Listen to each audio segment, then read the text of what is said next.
going to be amazing. Welcome to Terra Talks.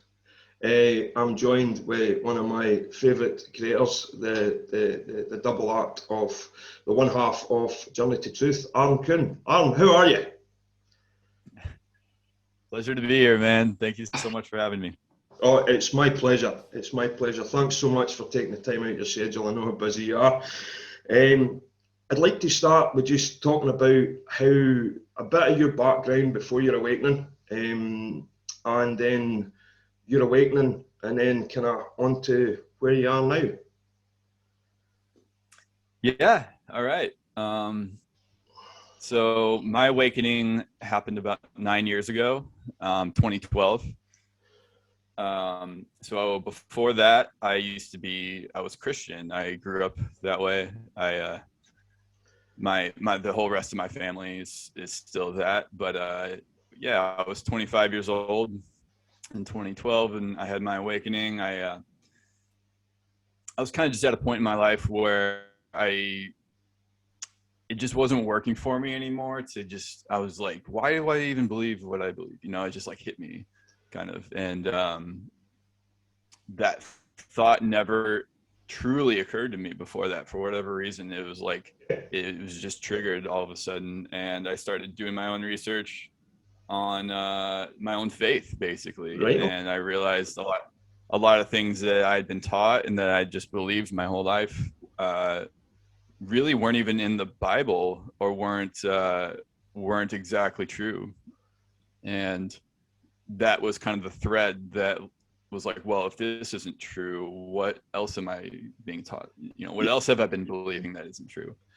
Or what is true just in general? I'm like, well, now it's like, how do I know all these things that I've been closed off to aren't true, like the existence of ETs, or life on other planets, or even like other religions. There's probably a lot of the truth that I've been dismissing in those as well. And and I just kind of went down every single trail of information, every rabbit hole I could find. And YouTube was the biggest part of that for me at that point, because especially back then, because the censorship was nowhere near what it is now. You could find so much more on there. And I found David Wilcock. I found David Icke really early on. I found Abraham Hicks, Dolores Cannon, Project Camelot.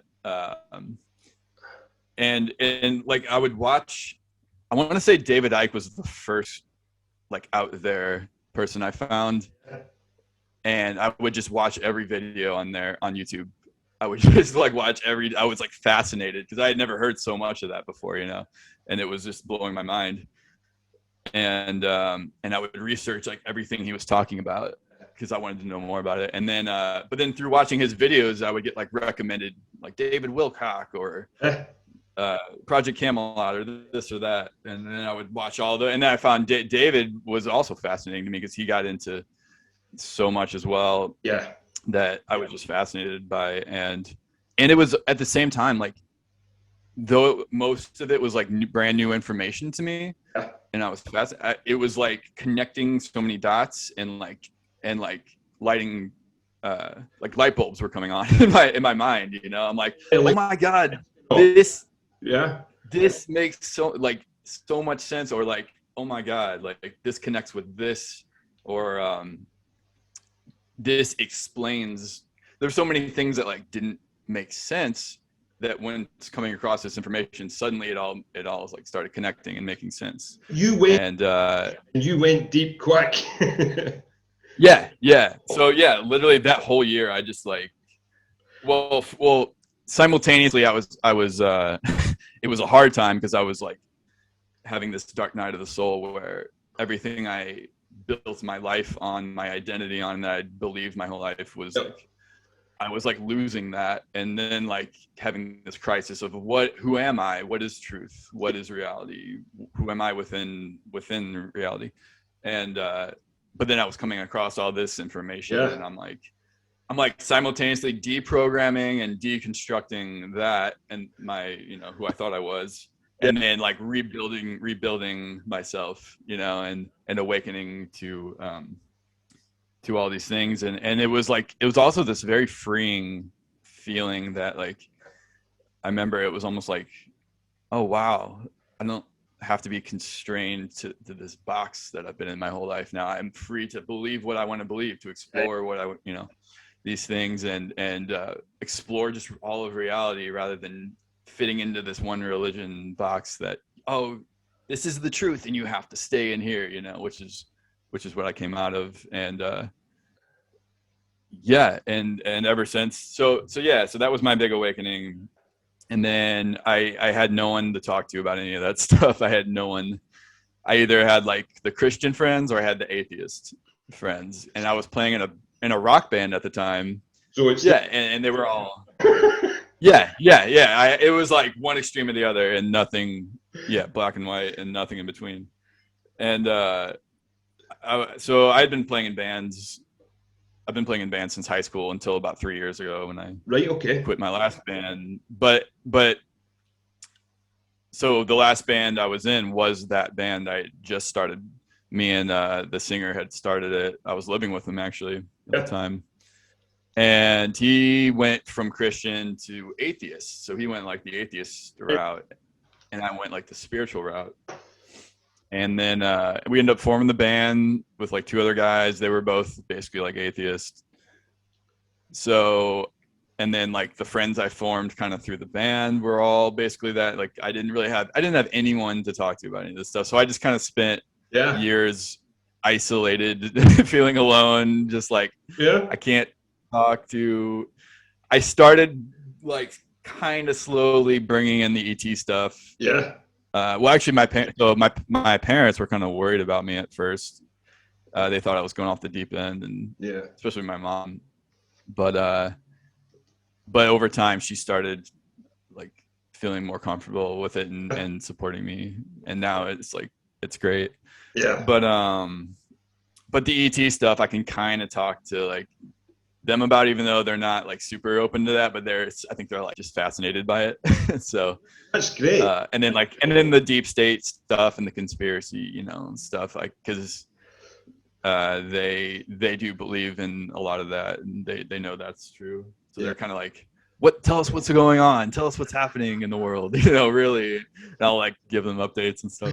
But so at that time, that's about all I could really talk to them about. But any of the spiritual stuff, they didn't, they didn't want to hear any of that. But and then I didn't have any friends to talk to, and I was so busy working and playing in bands and stuff. I never sought out meeting people in the community or going to conferences until finally 2017. So I spent 5 years like that.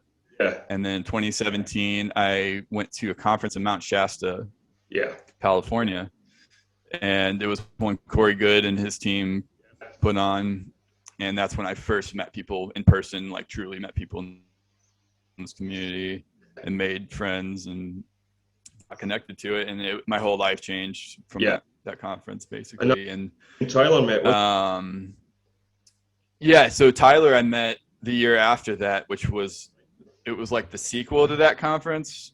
So the first one was called Eclipse of Disclosure. It was during the big solar eclipse in 2017, and it was amazing. And then the next year they changed it to Dimensions of Disclosure, and it was in Colorado that year, and that's the one I met Tyler at, because he was there. And he was there with his dad, and I just randomly started talking to them, and they were like, hey, we're going to go on a hike. Do you want to go with us? I was like, yeah, sure. I love hikes.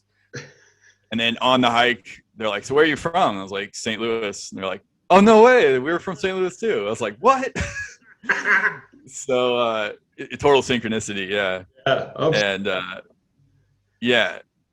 so Tyler and I basically started hanging out after the conference. And actually, I was living in Kansas at the time.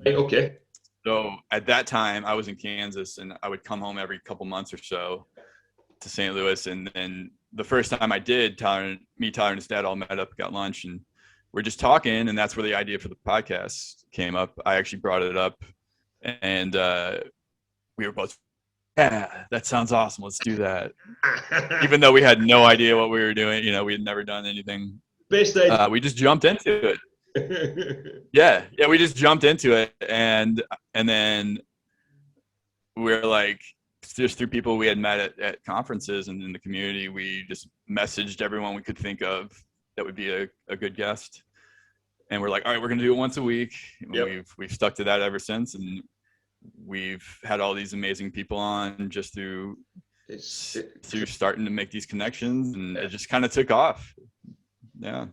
To see, and now this is my life.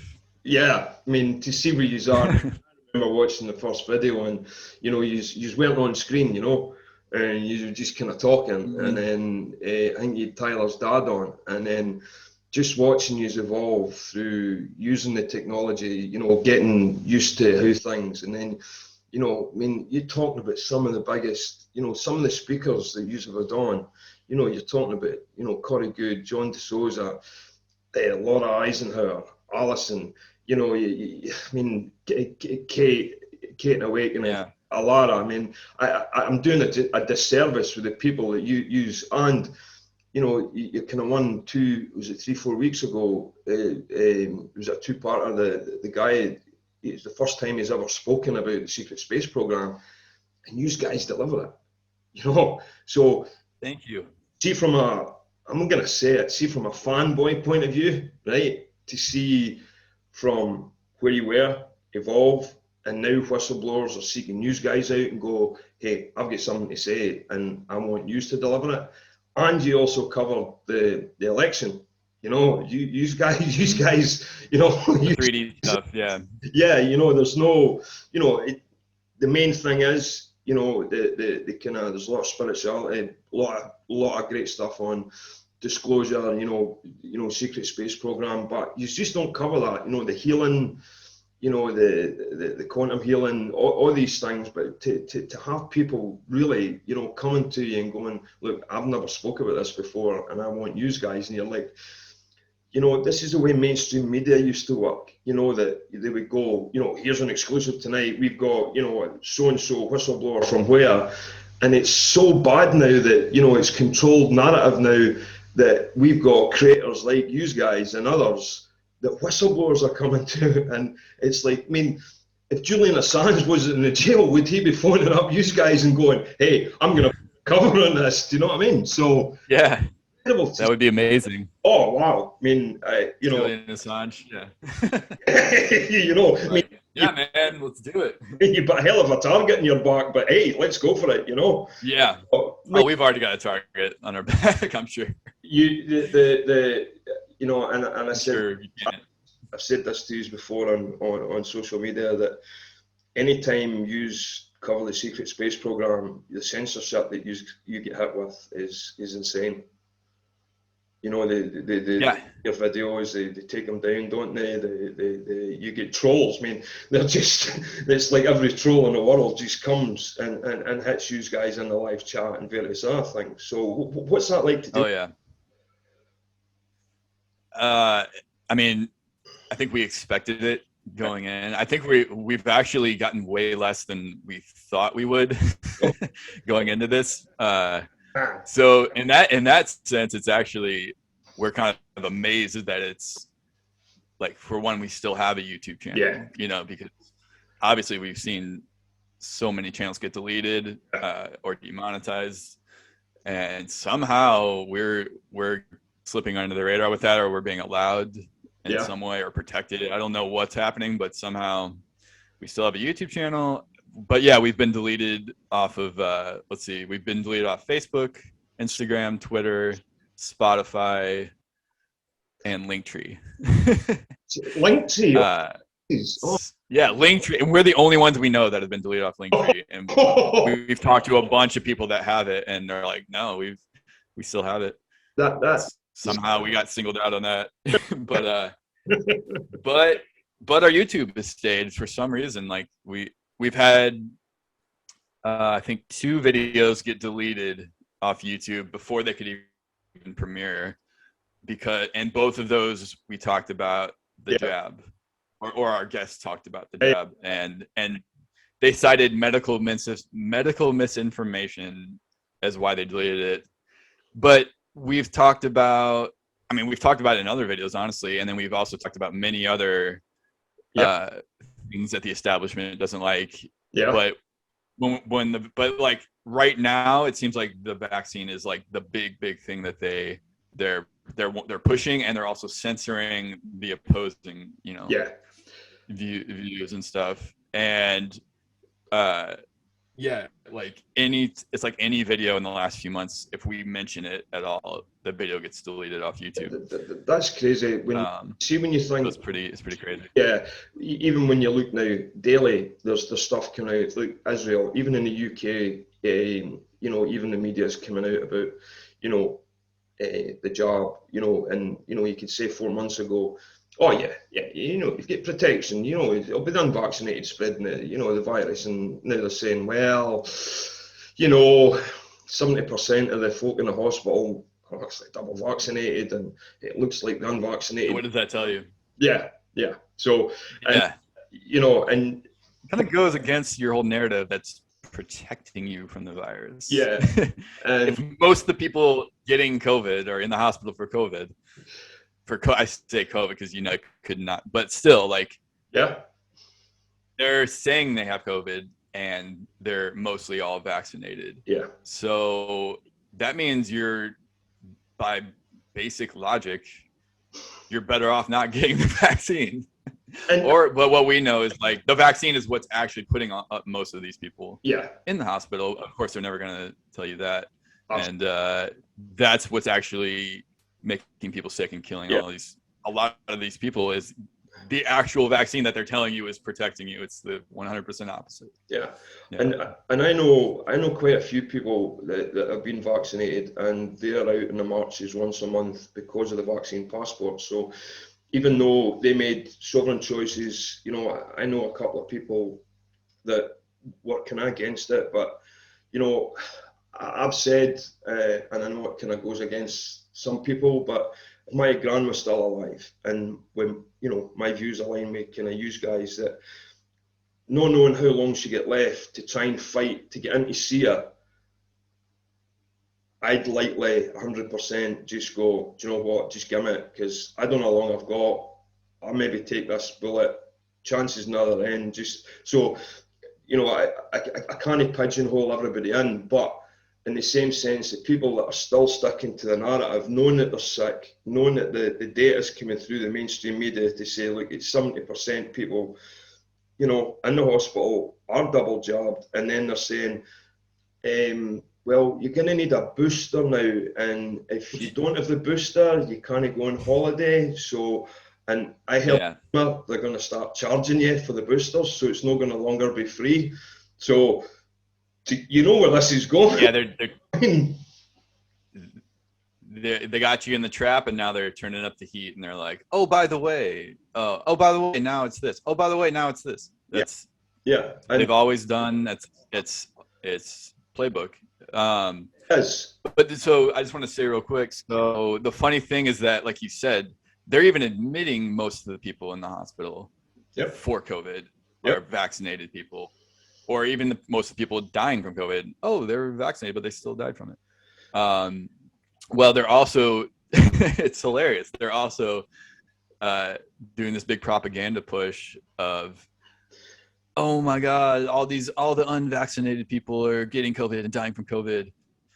And then also we're responsible for the vaccinated people getting COVID, because that makes sense also. Absolutely. But it's like those both can't possibly be true. It's like, exactly. Those two things are diametrically opposed. That can't be true, but they're literally at the same time saying both of these things.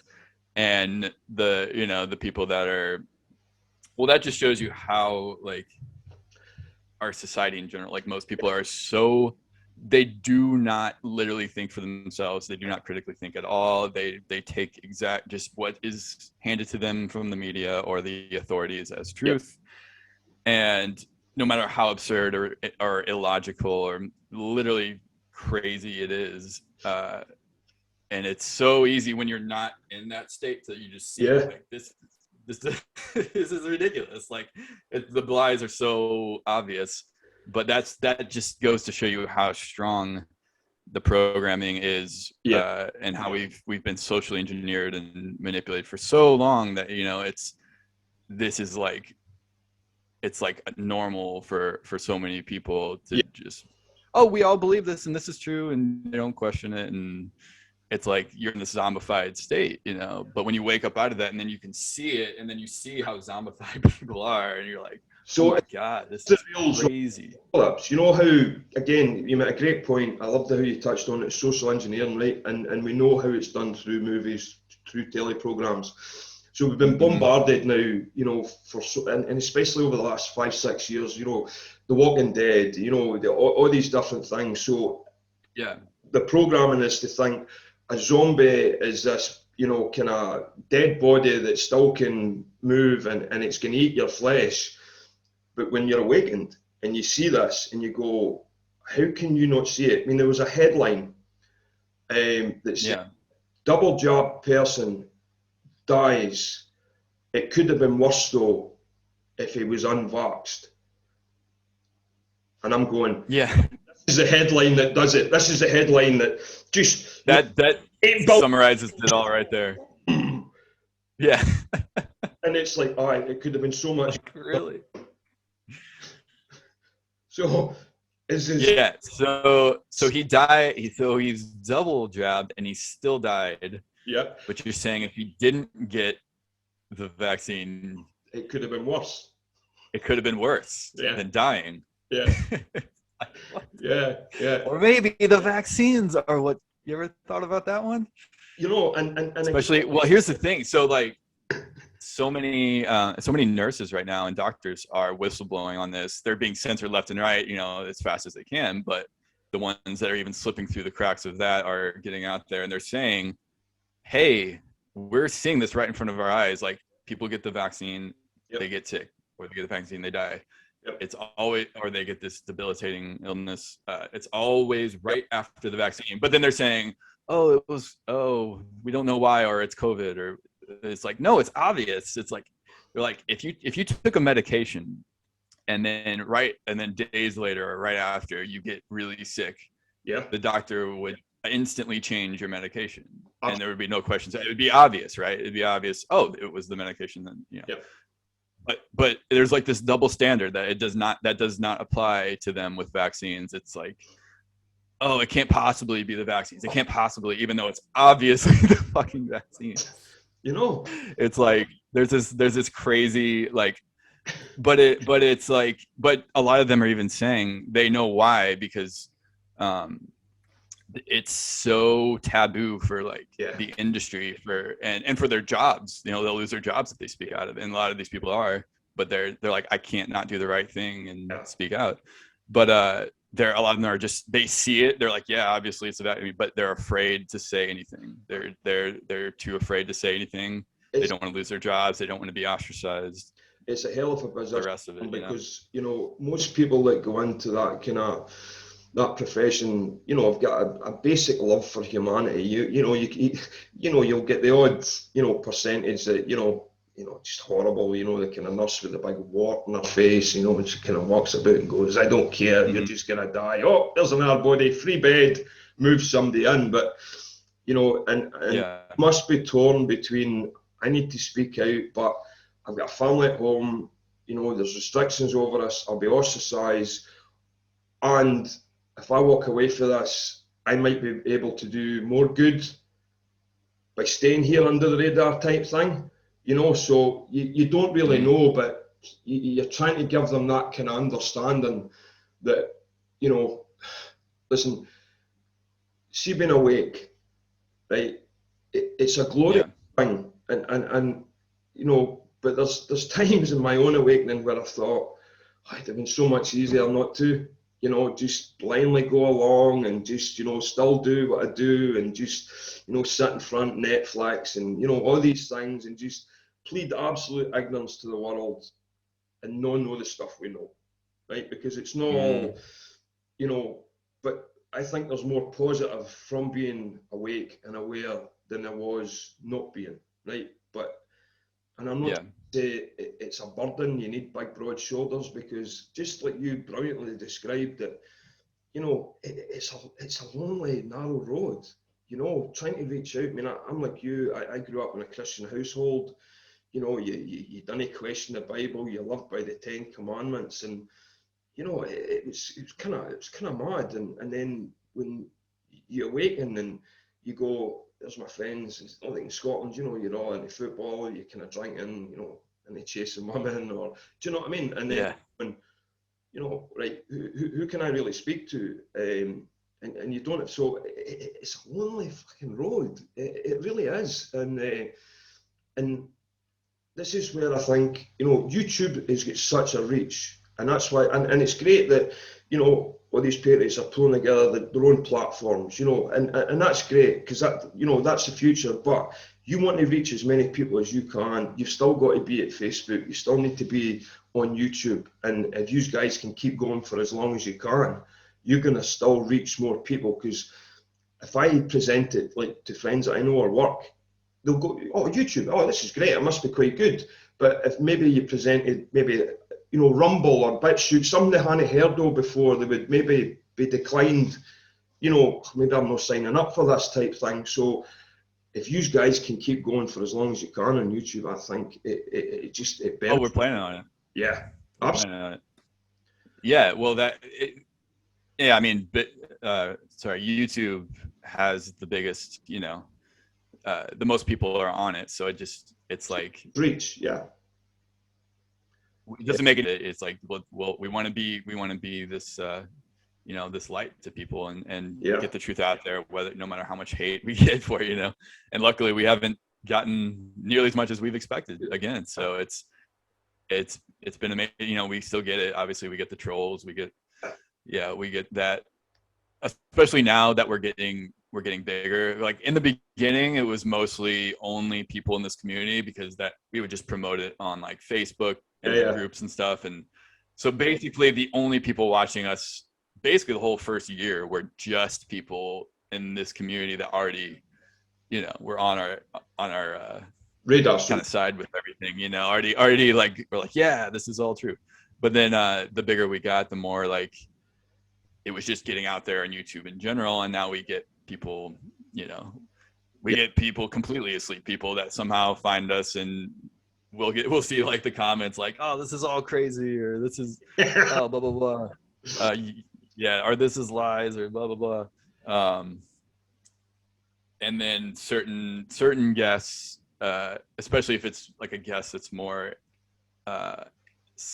in like the political sphere, like we had on what's her name? I can't even remember her name at the moment, but she was Rudy Giuliani's like big whistleblower on the election fraud. Yeah. We had her on last year. Somehow we had a connection. With her, or to get her on.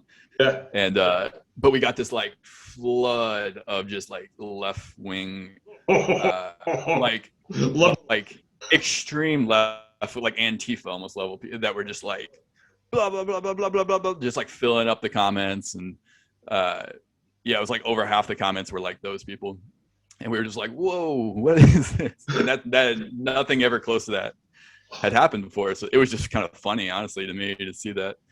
And they were all saying like the exact same things, like talking points, mainstream parroting and stuff. So we were just like, oh wow, that's interesting.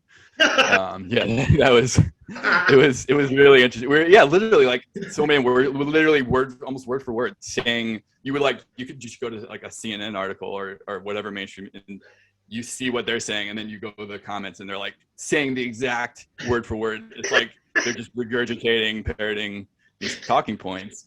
And to me, that's a testament to the mind control and the programming, because literally, I mean, what more proof do you need that people aren't thinking for themselves and they're just parroting what they're told? Then they're literally parroting exactly what they're told from mainstream media, without any like, hey, this is what my own research and like, their own thoughts in it. It's like, nope, just like robotic parroting, So that was an interesting one. But yeah, we'll get that kind of stuff whenever we have a guest on that's Yeah. more kind of in the political 3D sphere in some way, and then we'll get like those people. But The social justice. but other than that, like it's, you know, we get like a little bit of hate once in a while, but nothing too crazy. And somehow we're still on YouTube, and we're gonna keep going. We have no plans of stopping. You know, we're gonna keep going as long as we can on there. And if we get deleted out there, we'll keep with Rumble and whatever other alternative platforms that, you know. And you've got the website we need to running now as well, haven't you? Yeah. We have a website. It's just J2T and it's just got all our links for everything on there. And yeah, we got that made by a good friend of ours. Yeah, I mean, it was nice enough to do that for us. So there's incredible people in you know, in the community. You know, there's a kind of, there's a clarity about it that, you know, even though we're kind of all aligned, you know, with similar things, that we don't always agree, you know, but, you know, it's very rare that you get, you know, kind of falling out, or, you know what I mean, it needs to be something quite heavy, you know, for like a major fallout, you know. And, you know, what happened to debate, you know, where, you know, nobody's asking you to agree, or, you know, you guys are not even promoting to say, look, you've to tell, you know, whatever we tell you, whoever we interview, that's the truth, that's it. No, these are saying, look, we're presenting you something here. Listen, if it resonates with you, or if it doesn't, but at least go and have a look. You know, where's it from, you know? So yeah, exactly. Yeah, we don't, the last thing we want is for people to just blindly believe what we're saying, or what our guests are saying, or what we're putting out there. You know, like we like, one of our biggest messages is go on your own journey for truth, like discover truth for yourself. So like, even if we're saying it, or if our guests are saying it, we want you, it's like, you don't dismiss it outright, but you also don't accept it outright. You like take it in. And this is just a general rule of thumb for discernment of truth. It's like, you take everything in, but then you go on your own journey to do your own research and to figure out what resonates with you, and what lines up to you. And and that's it. You know, it's like, it's as simple as that. But, you know, so many people, it's like, oh, you're saying this, and this is, it's like, we're not telling you, we're speaking our own truth. And we want you to find your own truth. You know, so that's it. Like, it's as simple as that. And see, the more simple you can try and put it, it seems the more difficult, you know, kind of conversation you have. You know, and the open source material, you know, you've literally got a computer at your fingertips, you know, a phone, or, you know, whatever kind it is. And, you know, you can still use Google. I know they suppress a lot of the stuff you're looking for, but, you know, if you're willing to dig, you can still find, absolutely. still find a lot. We'll find it. Aaron, what's away from what you do here? What's your hobbies? What's your likes? The music. Let's cover your music. You thinking about something there again? Yeah. So I play guitar. I've been playing guitar since I was 11, so 23 years now. I was playing in bands for a long time. I quit the last band I was in about 3 years ago. But from that point till high school, I had been playing in various bands. I was in that one for about 6 years. When we toured a bit, and it was a lot of fun, but it kind of just ran its course. But and I started doing my solo stuff a while back, and like the EP that I shared on Facebook that you heard.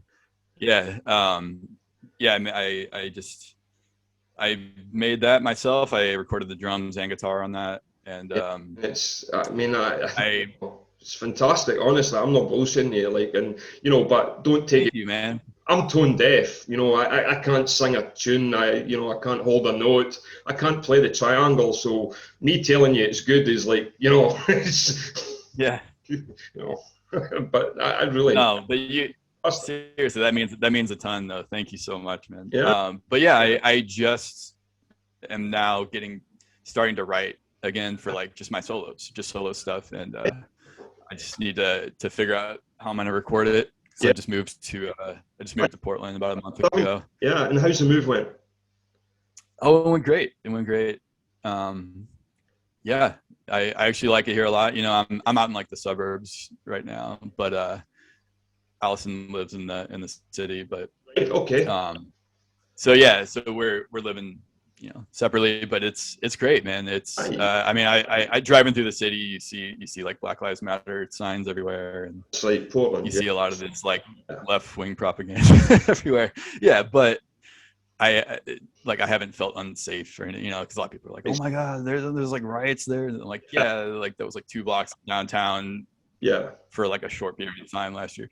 Yeah. But no, it's kind of what I expected. But the nature is the best part. Like the nature is so beautiful out here, and I've been hiking like as much as I can, just trying to get out in it, and it's incredible. Like it's a shame that like the city has turned into what it is, you know, Yeah. being in such a beautiful area. But you know, there's amazing people here too. I already have a few friends in the community that live here Yeah. that I've connected with, and I've met already a few more that are amazing, that are in the community that we're in, Yeah. Yeah. and they're very incredible people, and it's yeah, it's been amazing so far. That's great. Honestly, you know, it, there's I don't know. I've said before, it's like okay. The best way I can describe it. You've seen the movie Highlander, yeah? Yeah. Oh yeah, I love that movie. Yeah, right. So to me, it's a better movie than Braveheart, which will probably upset 30% of Scotland, you know. But fair enough. I love Braveheart too, though. Yeah. I think Braveheart's amazing too. Yeah.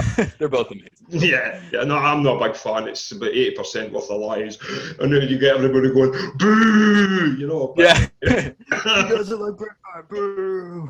Favorite, you know, unionist. Yeah. But, Yeah. but Highlander, you know, it's a great movie for a number of reasons, especially soundtrack. And you know, when you break down the words to, you know, Princes of the Universe, kind of magic, you know, there can be only one, you know, something like that, and you start thinking to yourself, wow, you couldn't have put a movie and an album together so well. But for me, you know, they're literally talking about us starseeds, right? So Connor McLeod's a starseed. He comes, he's eternal, but yes, in the physical form, he's also eternal. But Yeah. it's that when they started here, they said, you know, Sean Connery's character talks to him about, you know, you'll hear the quickening. So I kind of feel that calling or quickening, and I'm not saying I'm gravitating towards a specific place, but I'm definitely gravitating towards something. Now, whether that's what I'm trying to do now, whether that's, you know, still getting back into it, because in the day, you know, I still get mortgage to pay, whether, you know, I bought into the whole career thing and various other things, then you're waking and you find it's all an illusion and you're like, what the fuck do I do now? You know, oh, yeah, I've still got kids and I've still got, you know, stuff like that. So you know, and you know, is it maybe, you know, dropping the odd seed at work? Is it, you know, walking down the park with the dog and, you know, even smiling at a stranger? And I find that, you know, I find I'm doing it a lot more. Even walking through the supermarket, you know, a lot of people's in masks and you can see they're upset. And I've started doing, you smiling underneath that mask, and you just see the kind of ears, you know what I mean, start to prick up, and I'm going, yeah, oh, hopefully I've just made her day to say, look, you know, I believe things will get better. I know it doesn't look like it, but do you think people that people, let's say unawakened, do you think people have got a knowing right now that even though they can't admit it consciously, do you think that they do have that similar feeling that something's either not quite right or something great's about Oh to yeah. come. Yeah. Oh yeah. 100%. Yeah. There's definitely, yeah, just people in general, not even, people in this community or anything. Yeah. It's like even the people like going along with the narratives and going along with what they think, they're told to do, what they think Yeah. they're supposed to do. I'm literally seeing most of them. It's like they know there's something not right here, and they don't like it, Yeah. but they're like, well, we're being told to do this, so and the authorities and the experts and everything are saying it, so it must be a good thing. But there's this underlying like uneasiness, like, Yeah. okay, how much longer is this going to last though? It's like, seems like it's never in, and then there's always more, and now there's vaccines, and now there's, Yeah. Yeah. but at the same time, a lot of those people you still see talking about the jab as if it's a good thing, and Yeah. as if it's protecting people. Yeah. And it's, but I sense, the underlying, like, they know something's not right at the same time. But then you have the people in this community that know, just, you're like, we're not even afraid. Like, we're going to talk about it. Like, we know it's 100% Yeah. yes, and we're not going to consent. And that there's already way too many awake people, and there's way too many people that are not consenting, that they're never ever going to get. They're never going to get an across the board, like, lockdown, slave system, whatever that they really are trying to work towards. They might temporarily get it slightly in these pockets, like, but yeah, and things might get, I do think things are going to get a little bit crazier and worse before they get better, very temporarily in a short term. But ultimately, that's, all of this is working to our spiritual growth and for our good. Yeah. And it's catalyzing that, so it sucks going through it. It doesn't mean it's, spiritual growth, like the most spiritual growth goes through the hard times, and it sucks going through it. It's not fun, but you look back and you're like, oh my God, I grew so much through that experience. And it forces, like, the community like us to come together too. So it's a major catalyst. And then it's also waking up a lot of sleepers that are like ready to wake up, and it's like, this is like the trigger they needed, to snap out of the sleep state, and to, it's almost like really, it's almost like design, that's the way it's got to be. You can quote Q, you can quote whatever, but what is it? I'm gonna say it wrong, but hard times breed strong men, or there's a guy that done a video I watched, and they looked over all these crises, like, say, over the the 20th century, like the Spanish flu, World War I, and all these things, and even the hurricane in New Orleans, and how it showed just what you would call average people putting their lives on the line to build rafts, to go to strangers' houses, to get them into the raft, and they're in water, there's you don't know what's in there. They're putting their life on the line, and I kind of took me by surprise, and I kind of tried to sit back and go, oh my God, this whole COVID scenario seems like this design crisis to awaken, just like what you've said, that those sleepers, those spirit, people are researching law, common law. People are looking at legislation. People are, they're eating better. They're finding different ways to, they're not buying into the whole 9 to 5 anymore type thing. Yes, they've still got to work, but they're spending time with their family. They're out in nature. They're doing different things that, I'm sorry. You know what that's called? Go on. That's called living from your heart. It's called living from your heart. There you go. You're living, because that's the whole.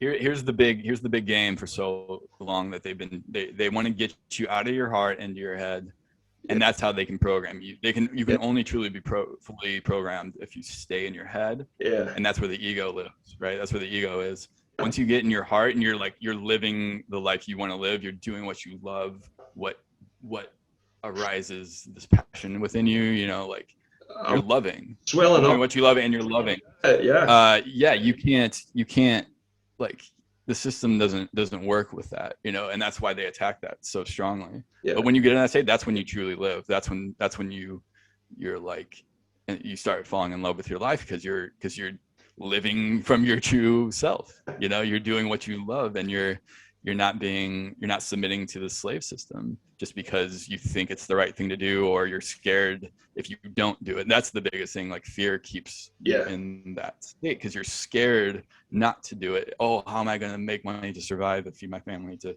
do that? What are people going to think if I quit my job and do this? Blah, blah, blah, blah. It's all fear. Yeah. It's all fear. And as soon as we stop being afraid and be like, you know what, fuck it.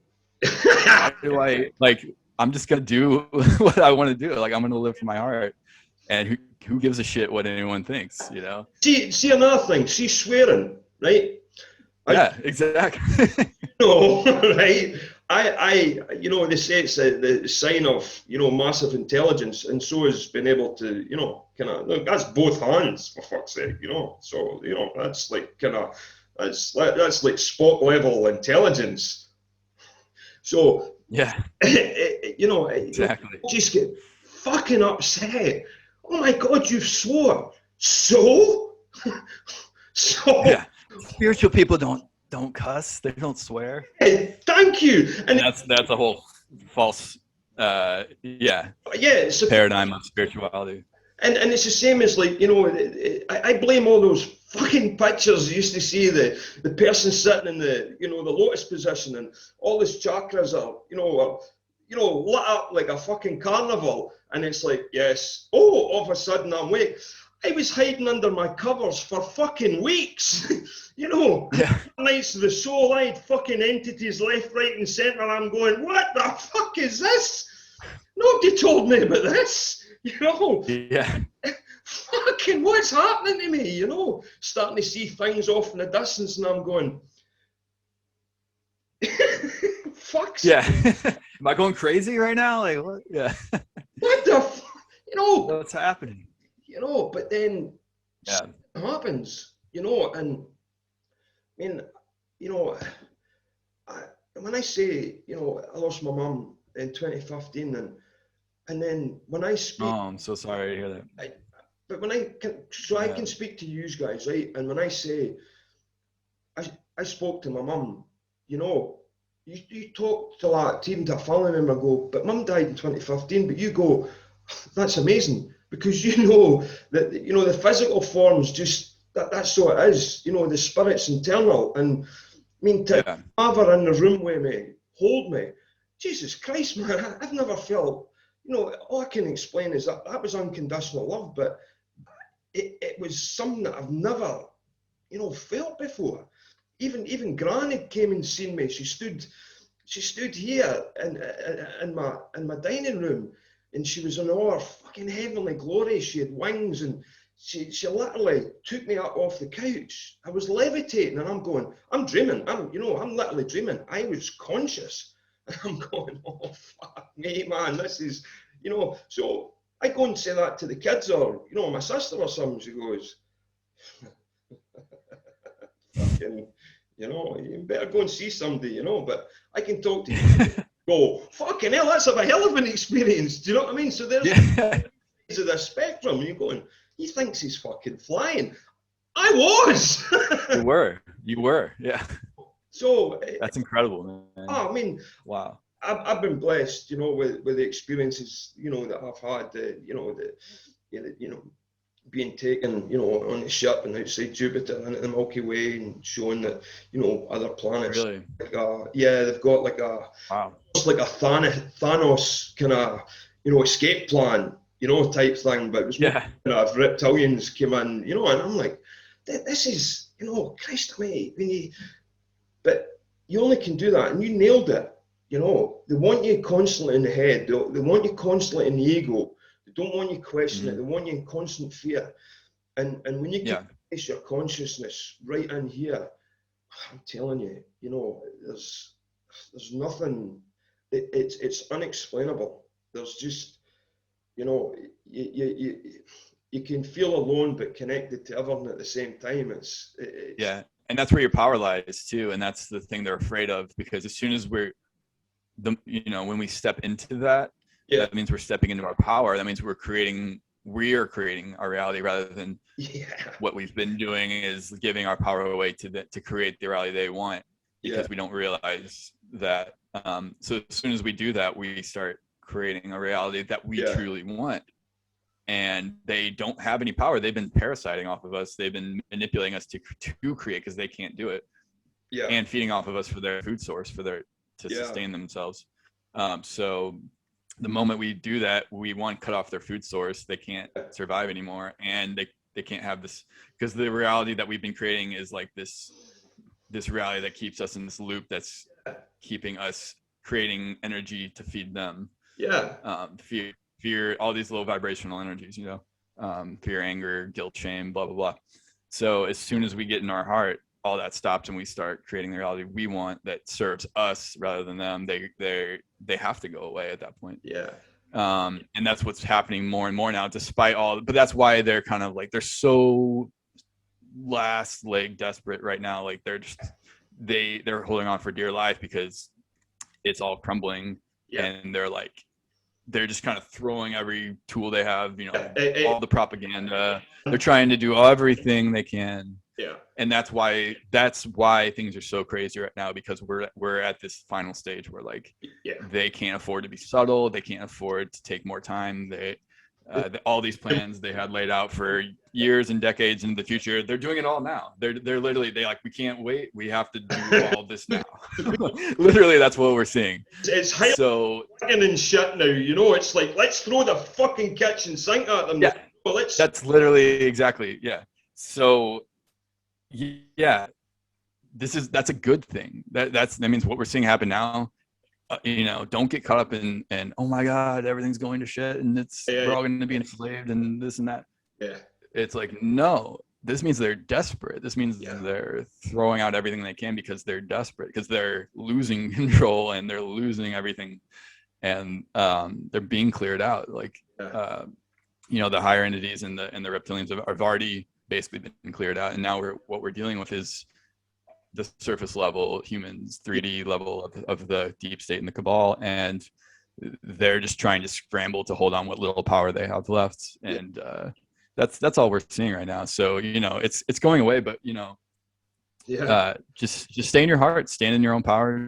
Don't who cares what people think? Like you said, this life is temporary. This body is temporary. You are not this body. You are the soul that is more powerful than you can ever imagine. That will live on for eternity. You're an eternal being. This body is temporary. So why do I care what someone thinks of me in this temporary existence when that's not even who I am? We lose. You made a great point, because we lose our sense of fun. We lose our sense of joy. When you're not in that state, you're not creative. And I know when I have moments of absolute fucking clarity, and I'm filled with joy, and this stops, and all these things start coming up for here, and I'm going, what the fuck is this?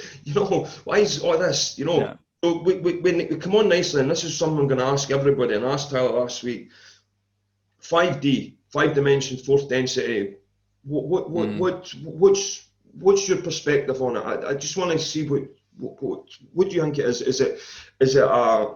Is it like the social memory complex? Is it because we know it's the beginning of that kind of loving and wisdom and understanding type thing, but do you think there's still I don't mean like evil like we've seen in this 3D earth, right? But can I get your perspective on the fifth dimension of the art, please? It's so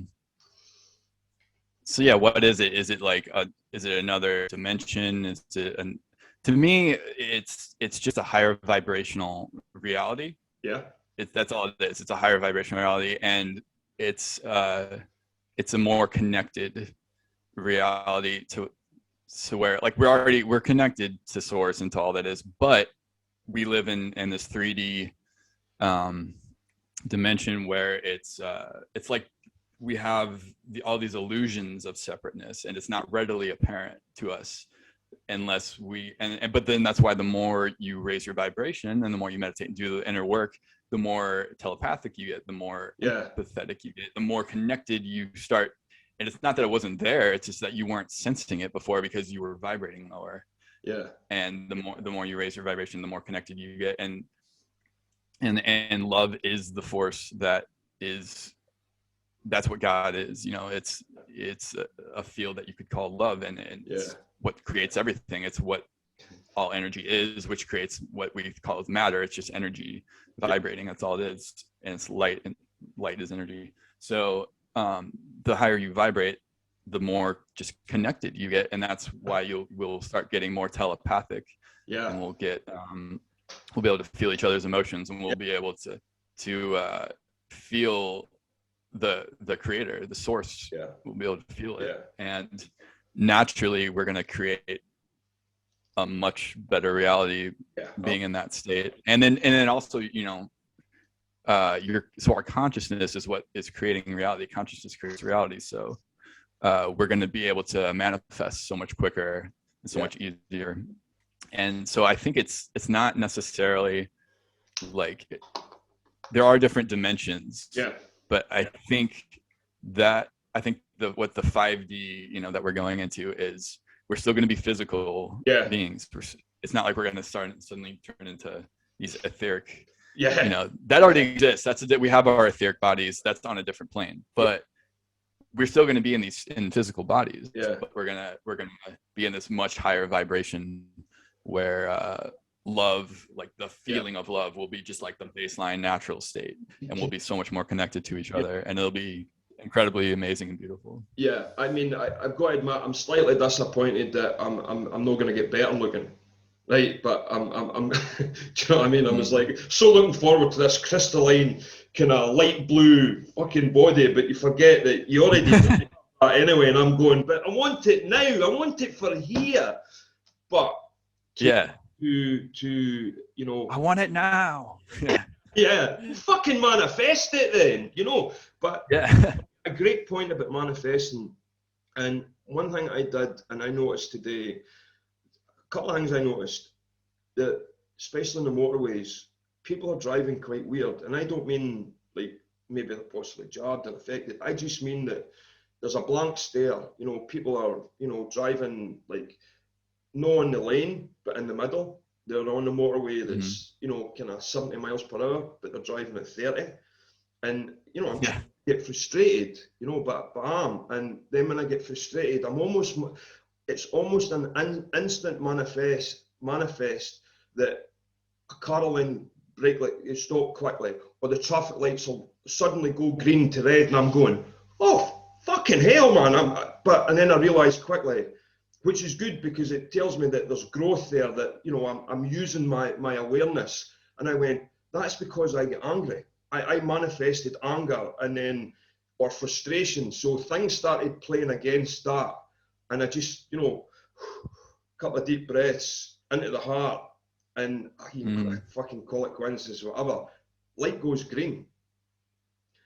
And I'm like, right, the football's on tonight, the soccer's on tonight. I wonder if I can telepathically figure out the football or the lottery numbers.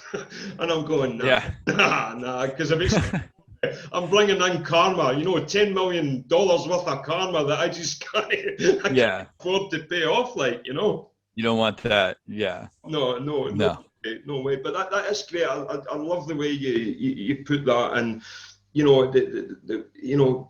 talking the way you do, just putting it, you break it down, that, even somebody that... It's really simple. Honestly. The truth is really simple. You gotta just like realize that, and then once you're like, oh my God, it's so simple. That's why James Gilliland always says, the reason why so many people are unenlightened is because it's so damn simple.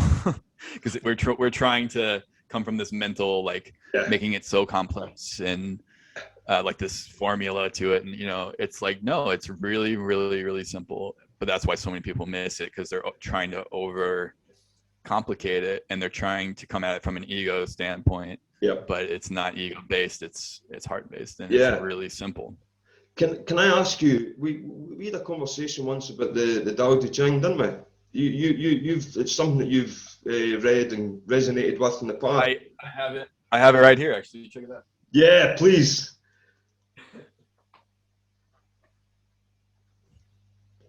Yes. Boom. Yeah. I got it right here. Oh yeah, I love the Tao Te Ching. So do I. It's amazing. It's a brilliant piece of work. I kind of feel that It really is. it's almost a first or maybe one of several attempts at the law of one type thing, because I think Lao Tzu was a ascended master. He came here and it was channeled. What he'd done, you know as well as I do, they said, oh, it was different masters and they all just made it into one guy. I'm in the opinion it was one guy. He was an ascended master and he walked away from the materialistic, you know, and just went, do you know what, you fuckers, here's how to live. You know, here's, you know, 81 chapters, half of it's going to be about how you should live, another half's going to be how you live. Yeah. And it's so simplistic. It's basic wisdom is what it is. Yeah. It's basic wisdom, and it's exactly what we just talked about. It's like, you're like, wait, it's so simple. Yeah. But it's so, it resonates. That's why it resonates so strongly, because deep down we know this is truth. And truth always resonates at the deepest level. So it's like it's really simple, and it's just a matter of tapping into the love and the heart space, you know. And that's where, like, that's the truth of who we are.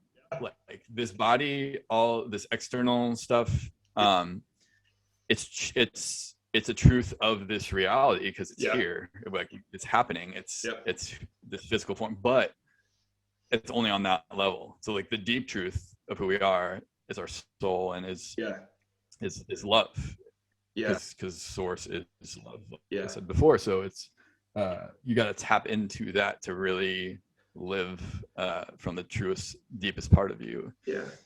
Isn't that amazing? And it's like, it's almost like a guidebook to do that. It's like, hey, it's so simple. This is it, you know. Still one of my favorite pieces of work. It really is. I mean, Confucius, you know, it was kind of, I wouldn't say he was more strict, you know, the way he wanted to live, and it was more like from a middle class upwards kind of way to live. Did you ever read Chang Tzu's version of the Tao Te Ching? But he puts a bit of humor on it, and it's quite good. But you know the way it speaks about the 10,000, the myriad of things, and there was Taoist monks that were warriors, you know, but they were so peaceful, but they were capable of extreme, you know, violence, let's say, but they were so peaceful because they knew that it was almost the last piece, but they knew how to live with nature. They knew about, you know, drawing the sword and all these different things. And I mean, they were alchemists, you know, these types of things. You know, there's another piece of work that should be taught at school. You know, regardless if you're East or West, it should be taught at school. You know, it's bad enough. Oh, absolutely. Taught at school, you know. Yeah, 100%. It absolutely should be. And I think at some point in the future it will, you know, when we're moving into this new earth, you know, we're going to see things like this being taught to children, and we're going to see these benevolent and amazing things start to actually be a part of the new society that we're going to be that we're already creating, you know. So and this kind of wisdom is going to be way more prevalent than it is right now. And it's great to see. I mean, there's a couple of schools now here in Scotland that teach mindfulness, you know, for 15 minutes, you know, which is great. What a great, amazing. Yeah, absolutely. You know, and there was something I found yesterday that I think there's a few schools in the US, which, you know, we know they're indoctrination camps anyway, but you know, instead of giving kids detention, they were giving them half an hour's meditation. You know, that's incredible. You know, what a great way of taking something that way better. Yeah.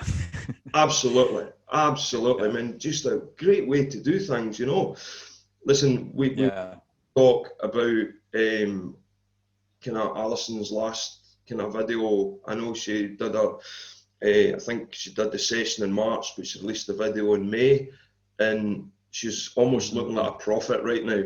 She absolutely nailed the UFO report. She said it was due out in June, but it would be I remember that. Yep. Said it would get a lot worse. There would be potential conflict, which Afghanistan, and she's really looking like a prophet right now. And, yeah, but it's not her. It's it's exactly her clients, higher selves coming through, giving this information, and she's just collecting it. And we'll present it once in a while in the video, and it's like, hey, I'm being the messenger here. Yeah. But yeah, obviously she's amazing, and she's doing.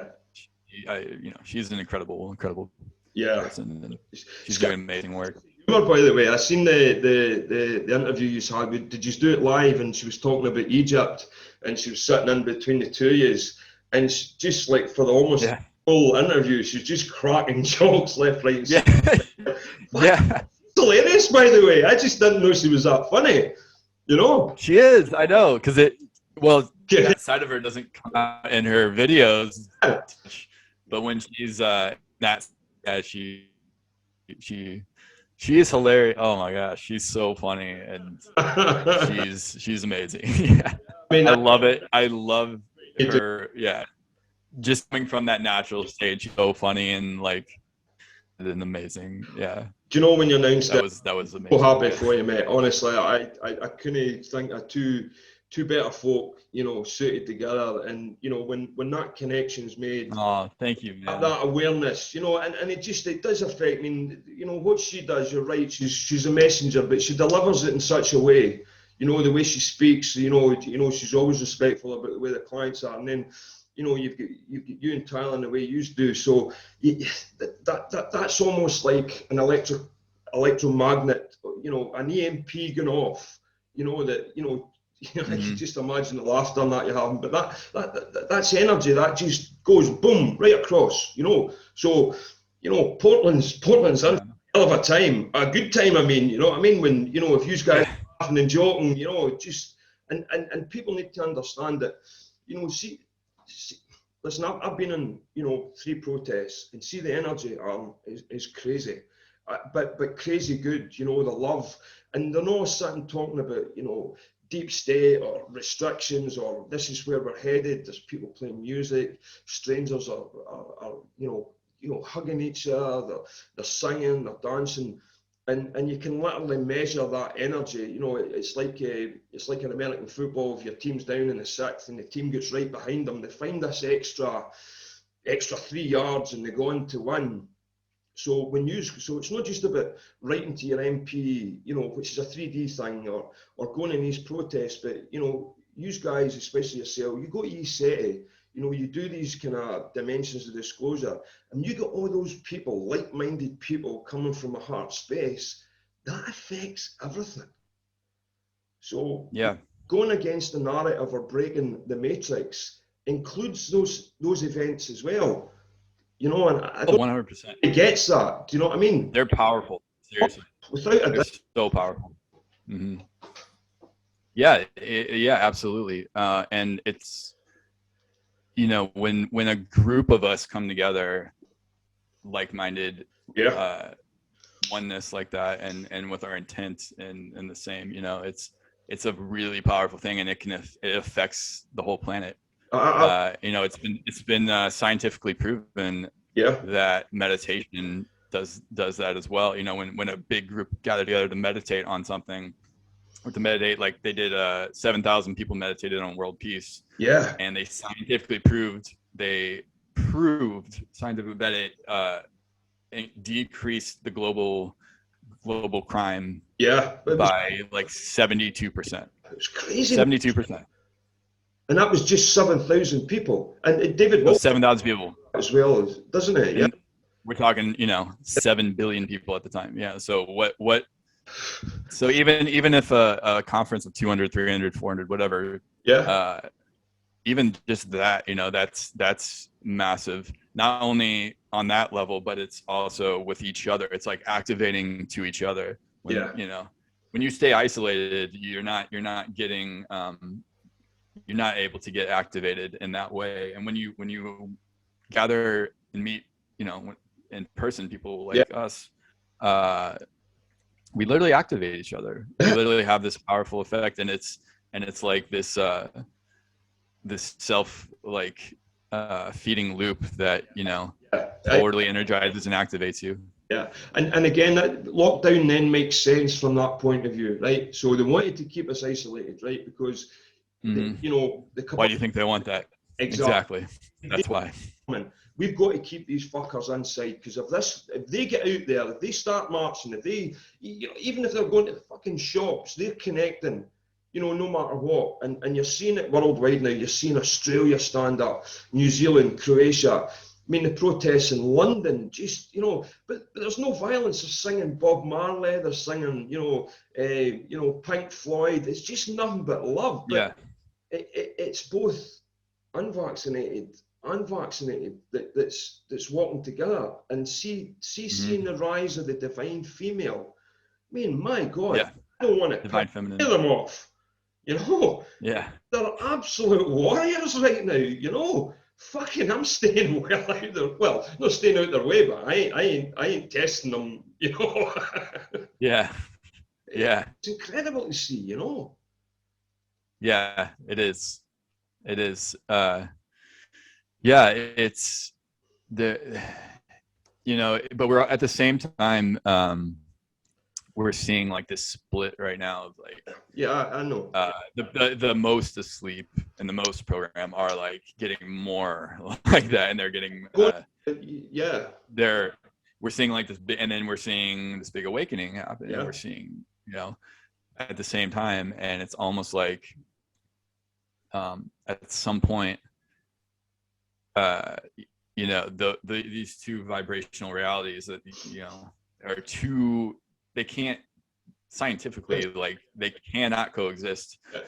So there is a separation. And I think that's what, like, Dolores Cannon talks about, the Earth split. You know, I think it's more of like, I personally think it's a timeline split. So what we'll see is somehow, you know, our timeline that we're on is going to move into this golden age, this beautiful, amazing reality, new Earth, whatever you want to call it. And that's the ascension, you know.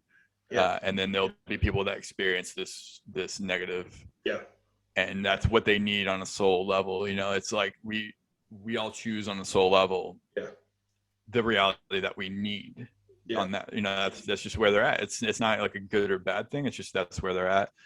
But it's just a matter of being true to who you are, to where you're at. And if you are not resonating with what's happening, if you're seeing it for what it is, if you're connected to your heart, you got to start living. You got to start living.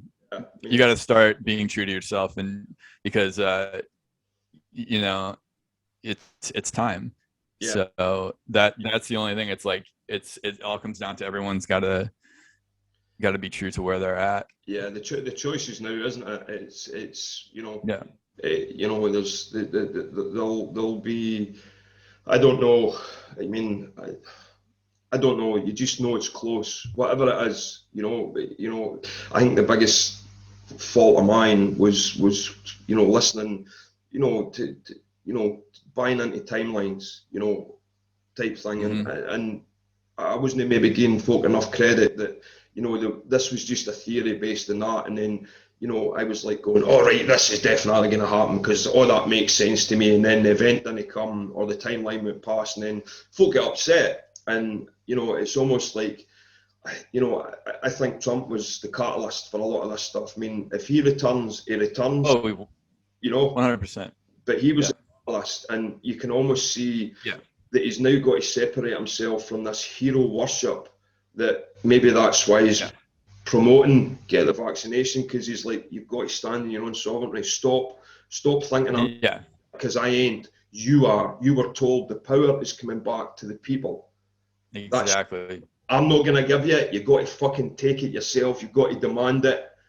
And you're seeing that now, because I think people almost went through a dark night of their soul and going, oh, he's fucking failed us, he's done this. And then Because ultimately it's about us. It's about standing in our sovereignty. It's about connecting with yourself, Yeah. living from your truth, which is what sovereignty is. So yeah, what exactly, like you said, you nailed it. He was a catalyst. He still is. Yeah. So he's saying, hey guys, don't be relying on me as a savior, as I'm going to fix everything. Yeah. That's the opposite of what we need to be doing right now. We need to be coming inward, standing in our sovereignty, waking up to who we are, and creating the reality we want from there. Not, oh, come save me, whatever it may be, even if it's your, oh, Jesus is going to come back and say, it's like that's handing your power away to an outside source. That's not the truth. The truth is you are it. We are the ones we've been waiting for. We need to stand up, create the reality we want. And anything that leads towards that is the best thing that can happen. Anything outwardly that it's a catalyst to wake people up and to get us to stand in our sovereignty, to live from our hearts, to create the reality we want. Yeah, that is a good thing, because that's what it's all about. Absolutely. And the thing is, even looking at it, see, when you that perspective, I think that is the perspective, because it's almost designed to do that for you. Because think about it, the way people are now, standing in their own truth, even if this new reality still had badness in it, it will never, folk won't turn a blind eye ever again. They will just, so aware on so many levels, like you said about the telepathy and all these clairvoyance and all these things will be a given anyway. But even if it wasn't, if you seen something that you knew would lead down a path, people would speak up straight away. So we're never going back to turning a blind eye again. And that's, it's beautiful. And again, you absolutely nailed it. See, coming out of here and into here, and you just see when you come into here, and you just fucking know it's going to be, it's going to get crazy. Yeah, I mean, for how long, I don't know. I don't think anybody does, but there's just a knowing it's going to be. It's not even going to be okay. It's going to be glorious, but I don't think we can even imagine how glorious it's going to be. Do you know what I mean? Yeah, it is. Yeah. And it, you know what, like, it's inevitable. It's already happening, but like, you can even scientifically prove it. Like the ascension is happening because the planet we're on is ascending, and there's like loads and loads of scientific proof for that. Well, our whole solar system is moving into a higher energetic band where that's causing this ascension, and the planet is ascending. So if we're on the planet, we're either going to be ascending with it, or we're going to be going somewhere else. Because you can't not ascend with it. So but we're going from this like denser, older, constrictive reality to, so there's going to be some rough stuff, in this transition, and that's what we're in right now. How long it lasts, like you said, no one really knows, but inevitably it's going to come out the other end as this much more coherent, much more beautiful, in line with truth, reality. And it's as simple as that. I mean, it's inevitable. It's happening. Nothing can stop what's coming, in the words of a certain thing. That I'm not going to say. Very well played. Yeah, I like that. Thank you. Nothing can stop what's coming. God wins. Those two things basically sum up everything right there. And that is the truth. Catchphrase. It's not just a catchphrase. No, it's not just a catchphrase. It's. I know where time is coming. I mean, that's Jesus Christ. It's an hour and a half already, man. It's just, and that's what I wanted from this. I wanted it just to be two guys that just, shooting the shit and seeing how it goes. We've talked about your awakening, we've talked about your lights, we've talked about all these things, we've cursed, we've swore, we've laughed, and that's all I wanted from this. Just and to see, I could have asked both of you to do it, but I wanted to do it individually, because you're very similar, but you've got your characters are quite different. Do you know what I mean? And to have this conversation is just, I'm absolutely blessed. If I do nothing, Again, but I've got Alex Payout's gonna, he's gonna come on. He's going through a bit of a tough time being where he is with the storm and stuff like that. So, and I'm gonna start doing something on a Sunday with somebody in the community. So, listen, if I can make anybody, feel a bit more balanced, I don't even mean positive, but just balanced, I think that's nailed, because there'll come a time when the likes of you, Tyler, everybody in the community that are leading for the front, I hope your stuff's fucking shown in schools. I'm not joking. Thank you, man. I'm not going to butter you up, man. I've nothing to fucking gain from it, but I'm just telling you. Want me to speak my truth? Yeah. I see. Thank you. I think the likes of... That would be incredible. Oh, we know some of the best memers out there. Brenda Memer, she is just said to... Oh, she's amazing. She should head up the education department, you know what I mean? Oh, that'd be amazing. Yeah. Totally. Incredible people that selfish... Sign me up for that. Yeah, putting themselves, but there's a lot of us, we're feeling a bit, I'd love it if my kids, my sister and that maybe can understood a bit better, but I love them to bits. They've got to make their own decisions, they've got to find their own way, if they've got to do what's best for themselves, if they think, one way or the other, there's no hard feelings, there's no, issue, I am who I am, you are who you are, but we know what's coming. There'll be time for, there'll be no time for apologies, there'll just be time for love, and, but yeah, exactly. It doesn't mean you don't, fucking get your voice heard. It doesn't matter if it's one person that hears it, and I made that, it was great that came to me, that if, I'd love,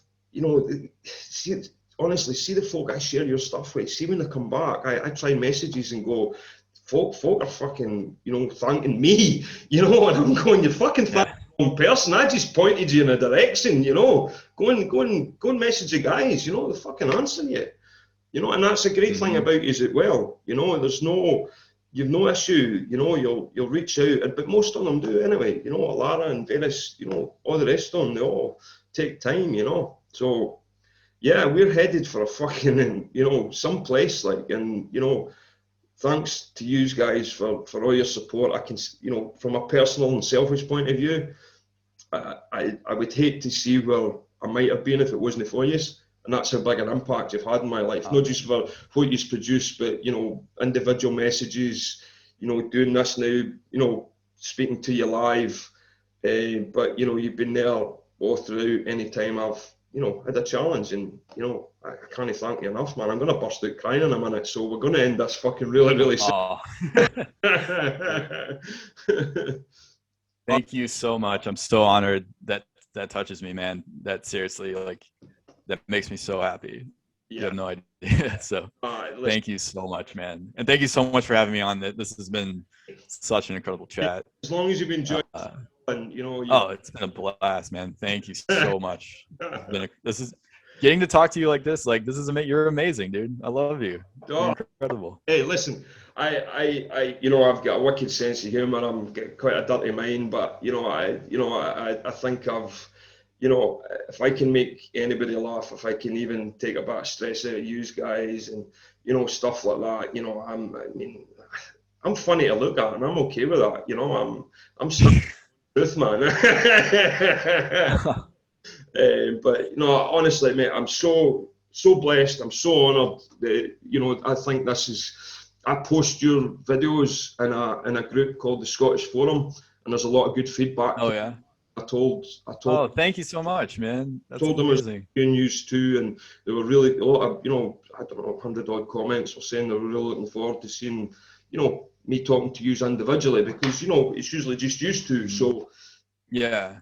And and thanks to my connection views, the amount of beautiful people I've now connected with. Most of my friends now are in the US, so I can't wait to get over and see you. And by the way, there's always a home here for you in Scotland if you ever need to visit. Oh, thank you so much, man. I've never been to Scotland. I would love to come visit sometime. Yeah, you're more than welcome. Yeah, might have to do that. Let's see if I can get Tyler to come with me. We can we can both visit you over there. And get the whole. Oh, it's a fucking. And I'll listen to here, you know. Let's just get a big group. Yeah. Yeah. Exactly.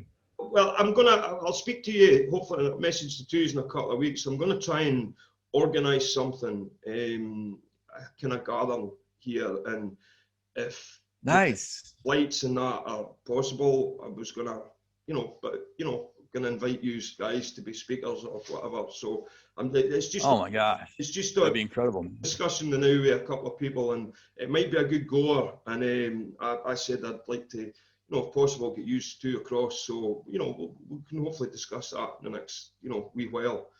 But to get you over here, you've got somewhere to stay anyway, and get you here and try and do an event here in Scotland. Similar to, Dimensions of Disclosure or something. So yeah. And that's incredible, man. It would be fucking brilliant, like, do you know what I mean? So yeah, I'm gonna say goodbye, mate. I'm so honoured. I'm so blessed. I'm thank you so much for doing this, mate. I'm honestly, any you ever need, just call it. Thank you so much, man. Dude, it's been an honor. It's been amazing. Thank you so much. So great to talk to you like this. As close to in person as possible. Yeah. Through the internet. Dude, thank you so much for all your love and support, dude. You're an incredible. No. You're an incredible dude, man.